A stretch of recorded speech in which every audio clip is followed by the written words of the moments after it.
Welcome to Mystic Eternal Enigmas, where we unravel the greatest mysteries of the ancient world. Dive in and explore the secrets that time has yet to reveal. Stretching across the barren expanse of the Peruvian desert, the Nazca Lines stand as one of the most profound and perplexing archaeological mysteries in the world. These vast geoglyphs, meticulously etched into the arid plains of southern Peru, form gigantic representations of animals, plants, geometric shapes, and enigmatic figures. Spanning over 800 square kilometers, the Nazca Lines are visible primarily from the sky, a fact that has only deepened the questions surrounding their creation and purpose. Why did an ancient civilization, seemingly lacking modern tools or aerial capabilities, design colossal images that can only be fully appreciated from above? And what was their intended function? The Nazca Lines invite us to peer into the past, to contemplate the mind of an ancient people, and to confront the limits of our understanding of their world. The Nazca Desert, located about 400 kilometers south of Lima between the Andes and the Pacific Ocean, is one of the driest places on Earth. Its harsh, desolate environment has been key to preserving the Nazca Lines for over 2,000 years. This desert's surface is covered by a layer of reddish-brown pebbles, darkened over centuries by oxidation from the sun and dry air. When the ancient Nazca people scraped away this top layer, they revealed the lighter-colored ground underneath, creating a striking contrast with the surrounding landscape. These designs, etched into the earth, have survived virtually intact due to the region's arid climate, which has minimized erosion and weathering. The sheer size of the figures ranges from a few dozen meters to several hundred meters in length. Some of the lines stretch for kilometers, cutting across the desert in perfectly straight paths, while others twist and turn to form intricate, recognizable images. It is the combination of size, precision, and visibility from the air that makes these geoglyphs so extraordinary and, to this day, so mysterious. The Nazca Lines are believed to have been created by the Nazca civilization, a pre-Incan society that flourished between 200 BCE and 600 CE in the harsh desert region. Despite the difficult environment, the Nazca people developed advanced agricultural techniques, including an impressive system of aqueducts and irrigation channels that enabled them to cultivate crops such as maize, beans, and cotton. They were also skilled artisans, producing intricate pottery and textiles adorned with colorful motifs, often featuring animals and supernatural beings. Relatively little is known about the social and political structure of the Nazca civilization, but their cultural practices suggest a deep connection to the natural world and to the cosmos. They worshipped deities associated with nature, water, fertility, and celestial phenomena. Many researchers believe that the creation of the Nazca Lines was intrinsically linked to the religious beliefs and ritual practices of the Nazca people, although precisely how remains an open question. The Nazca Lines are composed of hundreds of individual designs, known as geoglyphs, which can be grouped into three main categories: straight lines, geometric shapes, and biomorphic figures, depictions of living creatures. Among the most famous are the hummingbird. Spanning about 90 meters in length, this delicate figure is one of the most iconic. The hummingbird, associated with fertility and rain, may have been a plea for water in this parched land. The spider. Measuring approximately 46 meters, this depiction is believed to represent a water-related deity, as spiders in Andean culture were often linked to underground water sources and fertility. The monkey. Known for its spiral tail, this figure, around 135 meters long, might have had cosmological or astrological significance, perhaps symbolizing the phases of the moon. The condor. With a wingspan of over 120 meters, this majestic bird likely symbolized a link between the earth and the heavens, as condors were sacred in many Andean cultures. The astronaut, or owl man. A more mysterious and anthropomorphic figure, this 32-meter-high design has been the subject of speculation, with some researchers suggesting it represents a shaman or god, while others, leaning toward more speculative interpretations, suggest it could signify extraterrestrial contact. In addition to these biomorphic images, The Nazca Lines feature hundreds of geometric shapes, including trapezoids, spirals, triangles, and zigzags. Some of these shapes span kilometers in length, while others are smaller and more concentrated.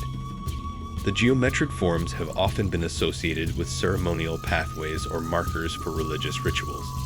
One of the most baffling aspects of the Nazca Lines is how they were constructed with such precision and on such a monumental scale. The lines and figures can only be truly appreciated from the air, leading many to question how the Nazca people, who had no known means of flight, could have designed them without seeing the whole layout. Archaeologists have proposed several methods the Nazca might have used to achieve this feat. One prevailing theory is that they employed basic but effective tools, such as wooden stakes and ropes, to create a grid system, allowing them to maintain proportions across vast distances. By mapping out smaller sections of the geoglyphs on the ground, they could have scaled these designs up using rudimentary surveying techniques. Modern experiments have shown that with simple tools, it is possible to replicate the line's accuracy. However, the sheer scale of the work would have required careful planning, coordination, and possibly large teams of laborers. The fact that some lines run perfectly straight for kilometers, despite the irregularities of the terrain, suggests that the Nazca had an advanced understanding of geometry and measurement. While the technical aspects of how the Nazca Lines were made are relatively well understood, their purpose remains elusive. Numerous theories have been put forward over the years, each attempting to unravel the mystery of why the Nazca created these colossal figures in such an inhospitable environment. One of the most widely accepted theories is that the Nazca Lines were part of religious rituals and were intended as offerings to the gods, especially those associated with water and fertility. In a region so dependent on scarce water sources, it is plausible that the geoglyphs were created as prayers to invoke rainfall or to honor deities who control the climate. Some scholars suggest that the Nazca believed their gods resided in the sky, and thus the massive geoglyphs were created for these celestial beings to see. The figures of animals and symbols might represent natural forces or divine beings that the Nazca sought to communicate with, asking for blessings of fertility, water, and protection. Maria Reiche, the German mathematician and archaeologist who dedicated her life to studying the Nazca Lines, proposed a theory that many of the lines functioned as astronomical markers.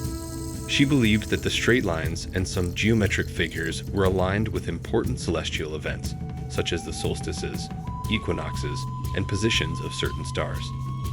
According to Reiche, the geoglyphs may have served as a giant calendar, allowing the Nazca to track the passage of time and the changing seasons. Indeed, some lines do seem to correspond with solar alignments, particularly during solstices, which suggests that the Nazca may have used the geoglyphs for agricultural purposes, determining the optimal times for planting and harvesting. However, critics of this theory argue that the majority of lines do not appear to have any obvious astronomical orientation, making it unlikely that they were solely intended as an observatory. Another theory posits that the lines and geometric shapes were used as ceremonial pathways, along which the Nazca people walked or performed rituals. Some researchers believe that the act of walking along these lines, perhaps during religious ceremonies or festivals, was itself a form of worship or a way to connect with the spiritual world. This theory suggests that the geoglyphs had dual significance. They were both symbolic representations meant to be seen from above, and functional spaces used in terrestrial rituals. The geometric shapes, such as trapezoids and spirals, may have represented areas for processions or dances, with participants enacting sacred rituals to ensure prosperity and fertility. A more recent hypothesis suggests that the Nazca Lines may have been part of a sophisticated water management system. Some scholars argue that the geoglyphs could have served as markers for underground water sources, or as part of a symbolic landscape that was meant to invoke the flow of water. The Nazca relied on aqueducts and irrigation channels to survive in the desert, and the lines could have played a role in this vital resource system. This theory aligns with the Nazca's known reverence for water, which was essential for their agricultural survival. If the lines were part of a water cult, they could have symbolized offerings or prayers to ensure the continued flow of water through their aqueducts and fields. Perhaps the most famous and controversial theory is that the Nazca Lines were created with the help of, or as messages to, extraterrestrial visitors. Popularized by Erich von Däniken in his 1968 book Chariots of the Gods. This theory posits that the geoglyphs were intended as signals or landing strips for alien spacecraft. According to von Däniken, the Nazca civilization may have been influenced or guided by advanced beings from another world, who provided them with the technology and knowledge to create these massive designs. While this theory has captured the imagination of many, it remains firmly in the realm of pseudoscience, lacking any credible archaeological or historical evidence. Today, the Nazca Lines are recognized as a UNESCO World Heritage Site and one of Peru's most important cultural treasures. However, they face significant threats from both environmental and human factors.